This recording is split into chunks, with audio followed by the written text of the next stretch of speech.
ગુજરાતીઓ તો બધા તહેવારો છે ને મન મૂકીને મનાવતા હોય છે.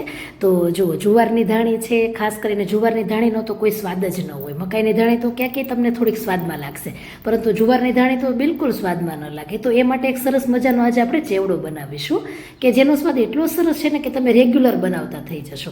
તો 100 ગ્રામ જેટલી મેં અહીં જુવારની ધાણી લીધી છે. તો હવે તો છે ને પહેલાં આમાં તો મોઈશ્ચર હોય, એટલે કે થોડીક આમ કેવી હોય, ઢીલી પડી ગઈ હોય, તેને અહીંયા આપણે ક્રિસ્પી કરવી જરૂરી છે. તો અહીં મેં ધીમા જ ગેસ પર 4 થી 5 મિનિટ ધીમે ધીમે શેકી, એટલે જુઓ આ રીતે ધાણી ભાંગી જાય છે. આવી ક્રિસ્પી થવી જોઈએ.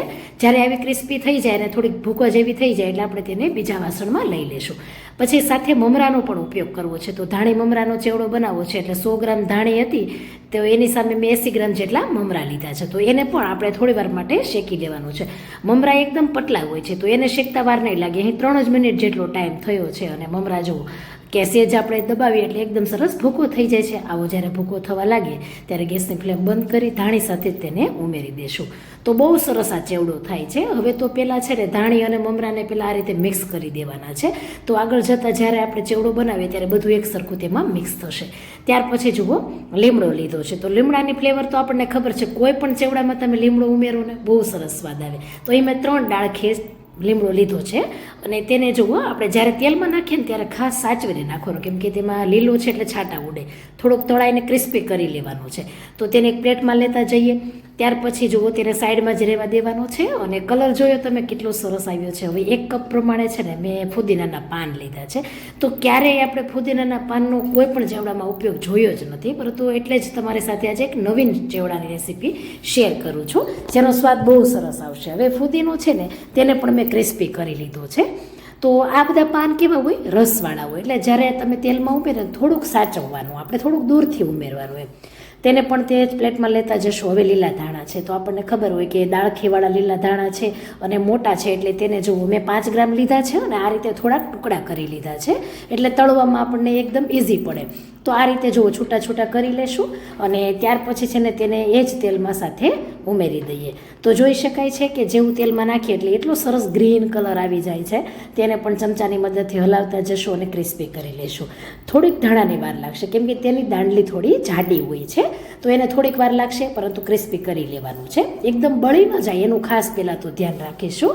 તો જુઓ તેને પણ સાથે જ પ્લેટમાં ઉમેરી દઈશું અને ઠંડુ કરવા માટે મૂકી દઈએ.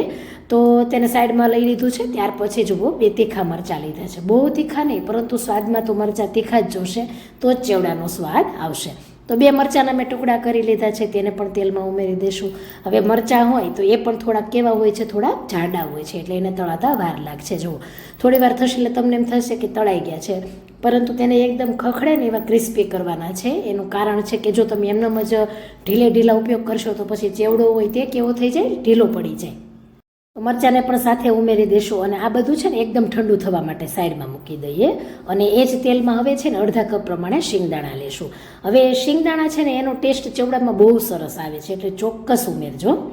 અને જો આ રીતે ધીમા ધીમે જ આપણે તેને તળાવવા દેવાનું છે, કારણ કે જો શિંગદાણાને ફાસ્ટ ફ્લેમ પર તળવા જશું તો લાલ થઈ જશે. તેનો કલર મેન્ટેન રાખવાનો છે.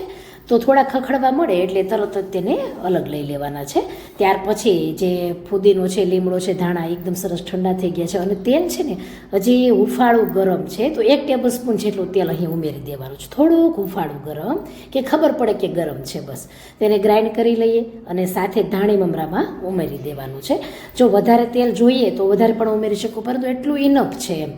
પછી છે ને બહુ તેલ લાગે. ત્યાર પછી તળાયેલા ધાણાને પણ સાથે ઉમેરી દઈએ. અને હવે એક સરસ મજાનો ચટપટો ફ્લેવર આપવા માટે મેં પાણીપુરી મસાલાનો ઉપયોગ કર્યો છે. તો તમે ઘરે પણ મસાલો બનાવી શકો છો, પરંતુ બહારથી તમે ઉમેરો ને પેકેટનો તો પરફેક્ટ ટેસ્ટ આવે છે. તો અહીં મેં 3 મોટી ચમચી પ્રમાણે 5-5 ગ્રામ કરીને 15 ગ્રામ જેટલો મસાલો ઉમેરી દીધો છે અને બધું સરસ રીતે મિક્સ કરી દેવાનું છે. અહીં પાણીપુરીનો ટેસ્ટ છે ને એ ચેવડામાં એટલો સરસ આવે છે કે ક્યારેય તમે આ રીતે પાણીપુરીના મસાલાથી ચેવડો નહીં બનાવ્યો. એકવાર ચોક્કસ ટ્રાય કરો અને તમને ગમે ને એ તમારા સ્વાદ પ્રમાણે પણ તમે વધારે ઉમેરી શકો. 3 ચમચી જેટલો તો ઉમેરજો, એટલે ટેસ્ટ બહુ સરસ આવે.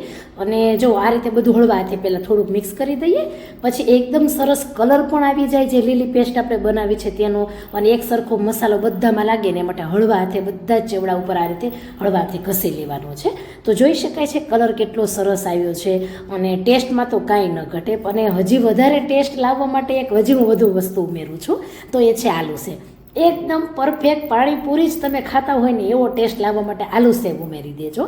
તો ક્યારેય વિચાર્યું ન હોય કે આ ધાણી મમરાનો ચેવડો આવી રીતે અલગ સ્વાદનો પણ બની જાય.